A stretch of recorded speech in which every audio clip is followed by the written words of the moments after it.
Muchas gracias, Carola, por la bienvenida.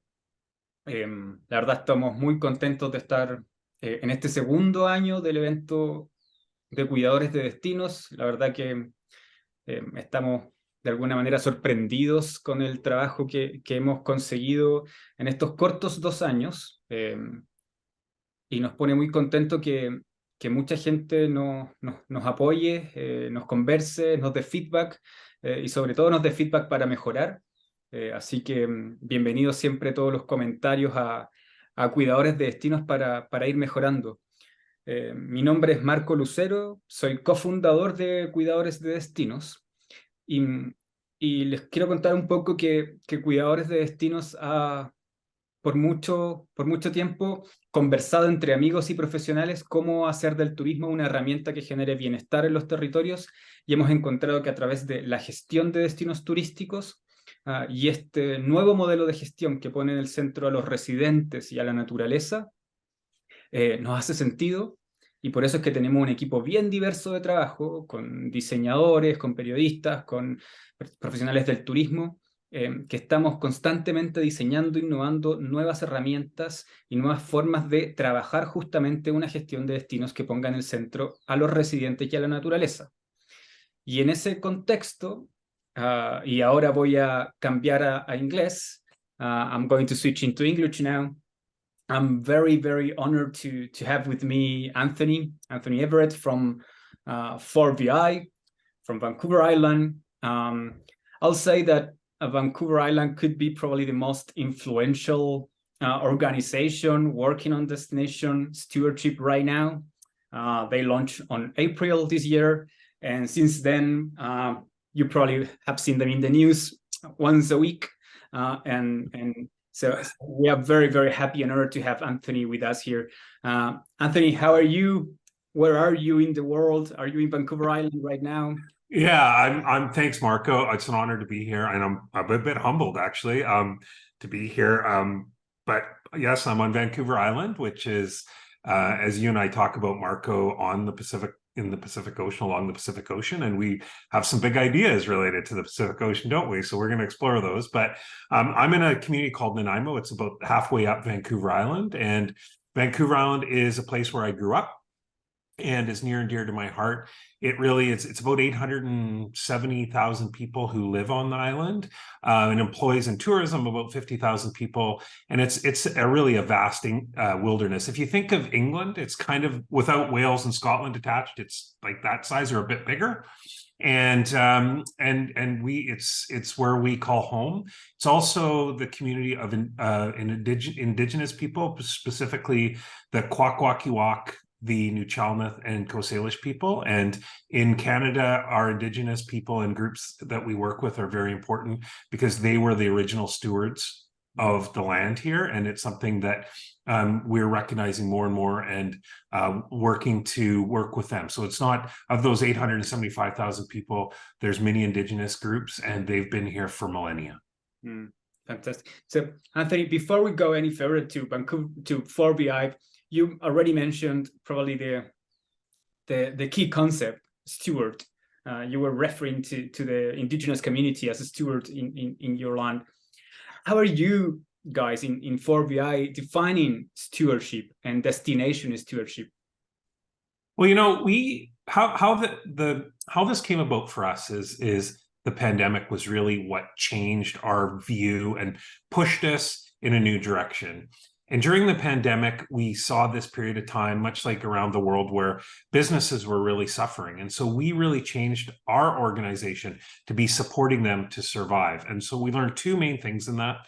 One is that we needed to be different as an organization, but more importantly, we could be a different organization. We felt a new sense of being, like we could be a new organization, but we're also paying attention to what businesses, communities, and residents were saying, which was, you know, what are we doing to the land? And are we paying attention to the amount of people that are traveling to Vancouver Island? And what are we doing about that? And the climate emergency also is something that was very important. So all these conversations around sustainability, climate action, what's good for communities, where the residents getting the benefit from tourism. And we wanted to balance that with what the importance of tourism as a force for good. So all this led us to this thinking about stewardship differently than when we thought about it before. Stewardship prior was really, the idea was that we would do development or management tools, or have tools that government would give us to do trail enhancements or infrastructure development and these kind of things. And that was what stewardship was. That was managing the industry and stewarding the industry. But I think what we've learned is we see it differently. In order to be leaders here, we really need to allow residents to have a say in what's best for communities, their community, and how does tourism interact with that. So it's not just stewardship, I guess, it's, in which I understand for you is translated as caretaking. And I think that is actually the best way to put it. How can we be caretakers for the beautiful place where we live, and how do we create that benefit for the environment, the animals, the land, the plants, the communities, and the people? And it's really providing that leadership and using tourism as a tool to bring recognition to things that are good, but also where we need to be better. And all that is how we look at stewardship or caretaking. Fantastic. So Anthony, just to put a little bit of context into how you are as an organization, can you please tell us, because we have different models for destination management here in Chile. Most of them are very public funded, although we have private and public relationships, but it's mostly funded by public sector. How do you guys been working for the last, I think you are a 60 years old organization. Mm-hmm. How have you been working from the last 60 years, and also how that had evolved as well? And what are you guys doing now? This big change that we did in April.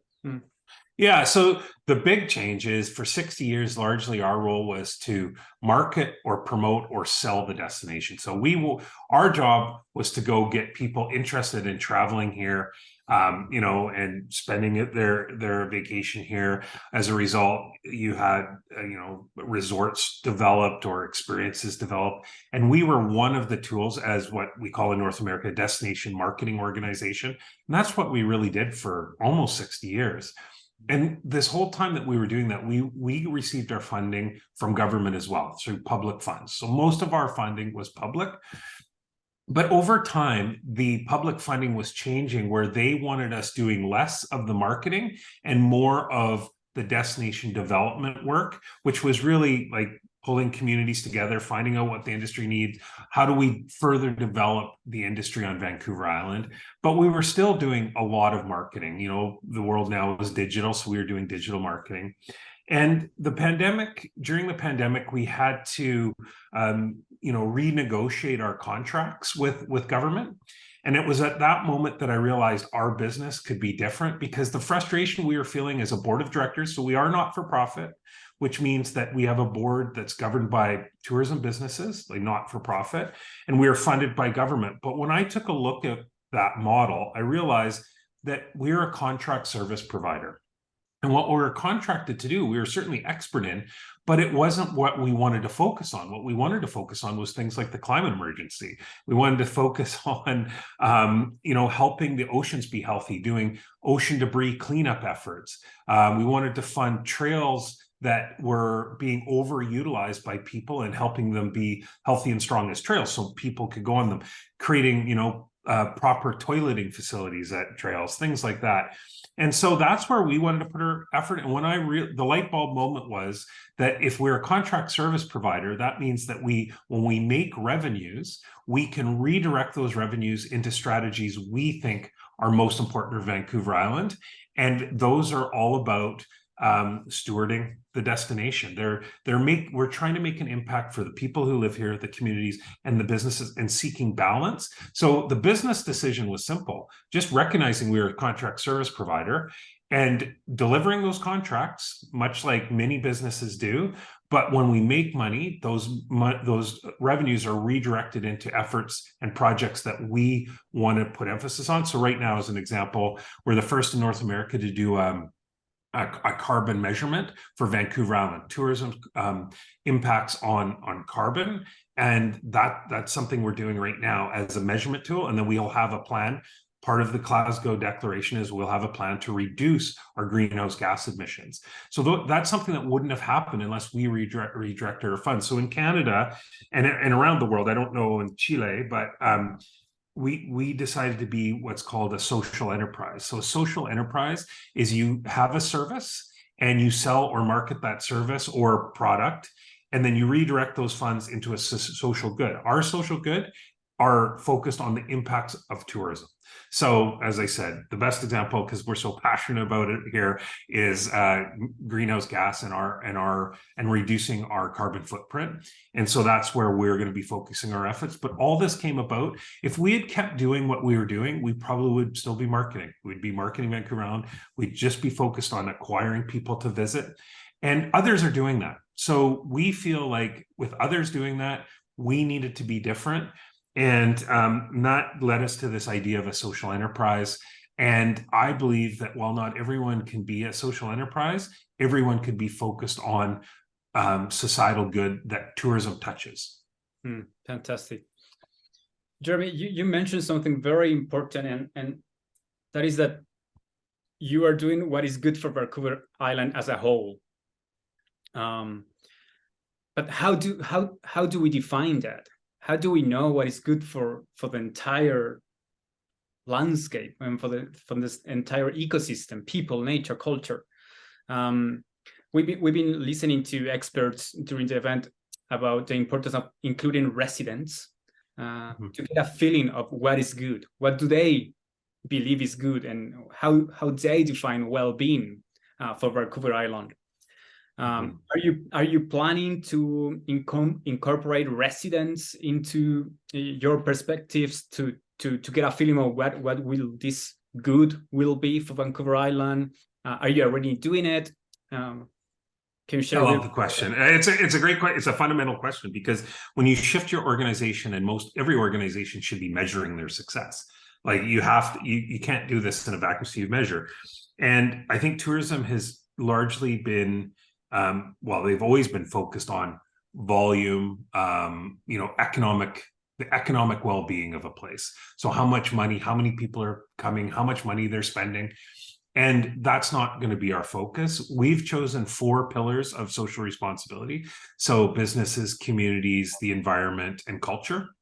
And under those 4 areas, the number one issue that we are grappling with right now is how we are going to measure our success. So what are the new KPIs? What are the new KPIs of tourism? How are we going to measure those? And how are we going to invite residents to be a part of it? So 2 things we're doing right now. One is we're working with the Travel Foundation and led by Jeremy Sampson, and we're a partner with them now, and they are helping us explore new KPIs for the industry. So those of you who are lucky enough to follow anything Jeremy writes or presents on, he is talking about the same things, and we want to have concrete in about the next. We're hoping about 5 months, and we'll have new examples of what these KPIs will be, and they'll be for us. And, they'll be different around the world, but I'm lucky enough that I've traveled a bit this fall into Europe and other places, and everyone is talking about the same thing. What are the new ways that we can measure tourism success that are not just economic? So we're going to do our humble best, and we'll be sharing those. And another tangible thing that we're doing right now is, as I said before, we're a not-for-profit board of directors. That board of directors has been made up of small and medium tourism businesses traditionally. In the beginning of December, we'll have an annual general meeting, and our plan is to change our governance model, and we will have a board of directors, and there will be positions available for residents who live on Vancouver Island to be a part of our governance of our organization. And that's really never happened before. So it'll be made up of tourism businesses, residents, and communities will make up what our board of directors is. And I'm hopeful that will be the starting of a lot of engagement. There's other committees that we're doing. I'm sure you and places in Chile have those, which are things like we have a climate action committee now. We have a sustainable roundtable. These are things that are new and new processes that we are implementing, and it's largely to bring residents into the conversation. And I'll come back and talk to you more. And I hope actually, Marco, that you and I will have some further chats about what you're doing around KPIs. Fantastic. Well, sure, we'll do so. Anthony, Eva, just before, she was sharing the importance of giving opportunity to residents to be part of governance, and you are doing that now. She mentioned opportunity, motivation, and ability as key concepts to have in mind when we're thinking about good governance, including residents. So I'm very glad to hear that you're giving the opportunity to residents. Now we have to be very creative to motivate them to participate, and we have to look at different ways to be very motivated so they are encouraged to participate. Anthony, just finishing up, we are in COP27. We just launched, along with the Troll Foundation and many partners, the result of a study that says that emissions in the travel industry will double for 2050 if we don't change right now. And that change means a radical change, unprecedented change.